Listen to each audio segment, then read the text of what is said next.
बूढ़े की थैली। एक बूढ़ा था, उसके दो बेटे थे। प्यार से वह छोटे को छुटकू, अब बड़े को बड़कू कहता था।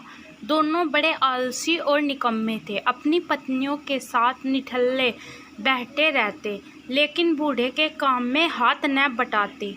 छोटा लड़का बड़े पर काम का दबाव डालता और बड़ा छोटे पर। अपने बेटों की लड़ाई देख बूढ़ा बहुत दुखी था। गांव वालों ने उसे समझाया, दोनों को खेत बांट दो, अपना अपना पेट भरने के लिए उन्हें अवश्य मेहनत करनी पड़ेगी। बूढ़े ने वैसा ही किया। उसके पास एक बड़ा खेत था, उसने आधा आधा दोनों को बांट दिया। अब उनके आगे परिश्रम करने के अलावा कोई चारा न था। बूढ़ा 1 महीने छुटकू के साथ खाना खाता और 1 महीने बड़कू के साथ। थोड़े दिन वे अपने बूढ़े पिता को खाना खिलाते रहे, परंतु कुछ दिनों बाद खाना परोसते समय उनकी पत्नियां नाक सिकोड़ती और कहती, ऐसे कब तक खिलाएंगे इस बूढ़े को? दिन भर बैठा बैठा खाट तोड़ता है और रोटियां हजम करता है। बहुओं के ताने सुनने के अलावा बूढ़े के पास कोई और चारा तो न था। वह चुप रहकर सब सहता।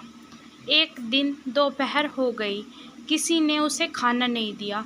वह भूख से बिलबिलाता हुआ बोला, खाना दे दो बहू, आज खाना नहीं बचा, शाम को खा लेना। बहू का ऐसा रूखा जवाब सुनकर वह दूसरी बहू के पास गया, उससे खाना मांगा तो वह बोली, इस महीने बड़ी के साथ खा रहे हो, मेरी बारी आएगी अगले महीने।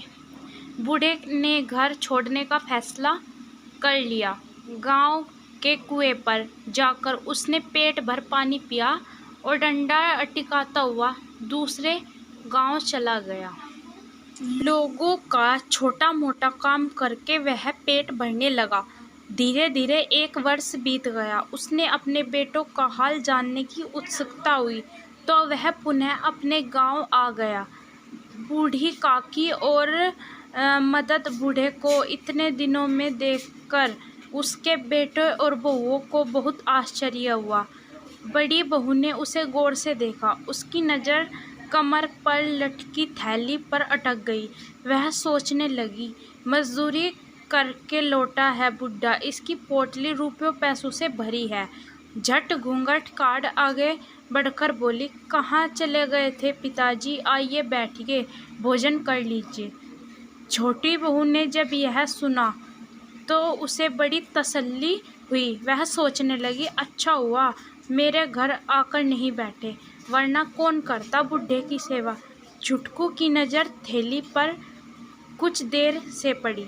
उसने यह बात अपनी पत्नी को बुलाई और बताई और बोला, देख, कल पिताजी को अपने घर बुला लाना, प्रेम से उनका दिल जीतने की कोशिश करना, वरना बड़कू बहुत चालाक है, उसकी पत्नी भी बहुत चतुर है, पूरी थैली हजम कर जाएंगे वे दोनों।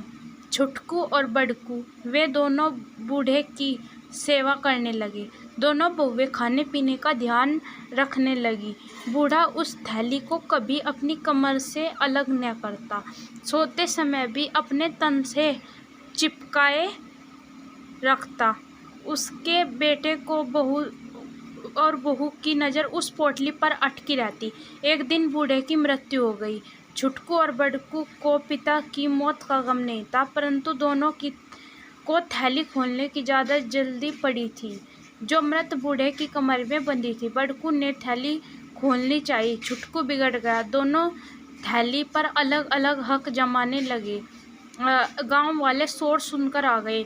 उन्होंने उन्हें लड़ने से रोका और कहा कि थैली के धन को तुम दोनों आधा आधा बांट लो, लड़ क्यों रहे हो? गांव के सरपंच ने थैली को खोला तो सभी दंग रह गए। उस थैली में मिट्टी, कंकड़, पत्थर के टुकड़े पड़े थे। छुटकू और बड़कू एवं उनकी पत्नियां गांव वालों के सामने मुंह लटकाए खड़े थे और थैली में भरे उन कंकड़ पत्थर को देख रहे थे। सरपंच बोला, मूर्खों, तुम्हारा पिता एक अच्छा इंसान था, परंतु तुम्हारे दुर्व्यवहार से ने उसे एक कपट भरी थैली बांधने को मजबूर कर दिया। तुमने जो बुरा व्यवहार किया था उसका फल तुम्हें मिल गया। उठो और अपने पिता के अंतिम संस्कार की तैयारी करो। अगर आपको ये वीडियो अच्छी लगी तो वीडियो को लाइक एंड चैनल को सब्सक्राइब ज़रूर करें।